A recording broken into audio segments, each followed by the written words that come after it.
The saddest part was not falling in love with my friend. It was that he gave his heart to the wrong girl because I stayed silent. If I had been selfish, this story might have ended differently. But I wasn't.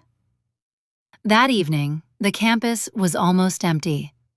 I had just left the library with 2 heavy books in my arms. The road outside the main gate was wet from light rain, and cars and motorbikes passed quickly at night. I saw Ethan near the gate. He was walking down the steps with his earphones in, one hand in his pocket and his eyes on his phone. He did not see the bike coming. Everything happened too fast.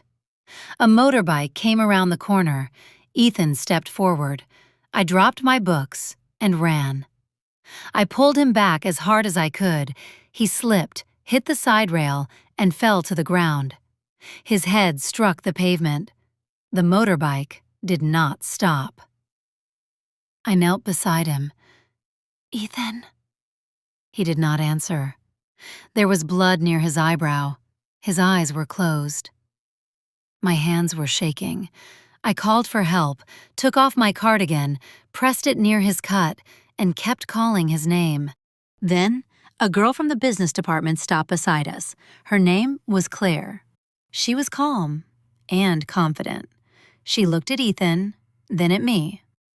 "I'll call campus security," she said. I nodded. A few minutes later, people came. In the middle of the confusion, a staff member pulled me aside and asked what happened. When I turned back, Claire was already sitting beside Ethan, and when he slowly opened his eyes, she was the first person he saw. He looked confused. Claire leaned closer and asked if he was okay. He stared at her for a few seconds, then whispered, "You saved me?" Claire looked surprised, but only for a second.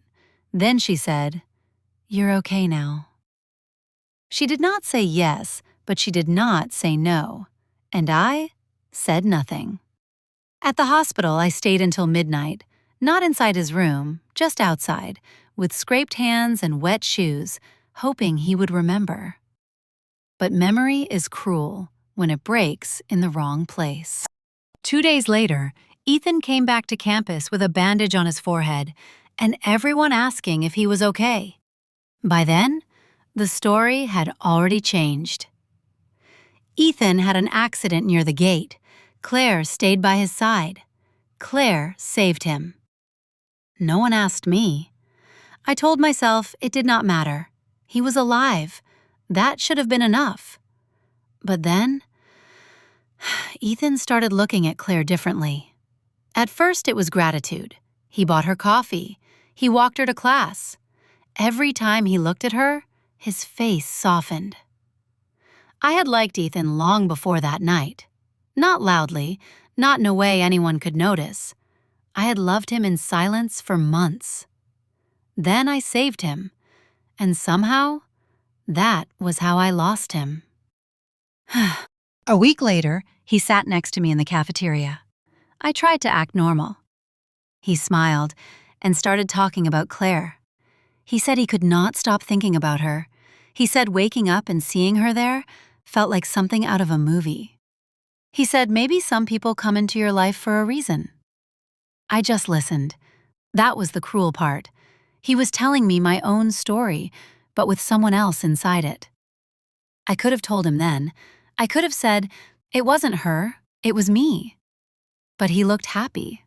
So I smiled and said, "She seems nice." He smiled back. "She is."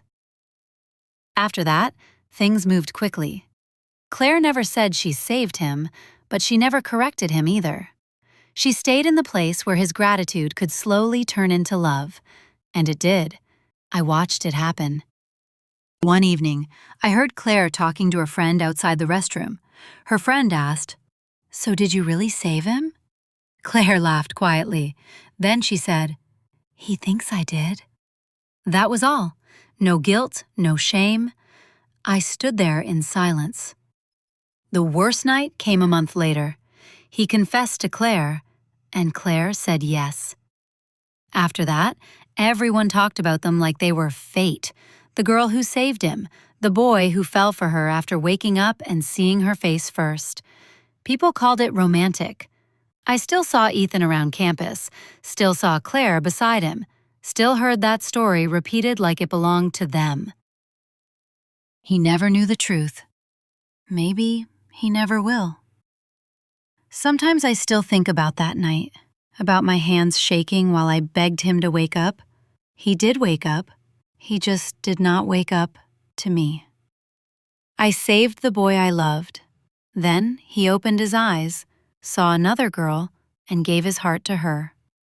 I could have corrected him. I could have changed everything, but I stayed quiet. And in the end, he loved the girl who was only there when he woke up, while I became the girl who was there first and still lost him.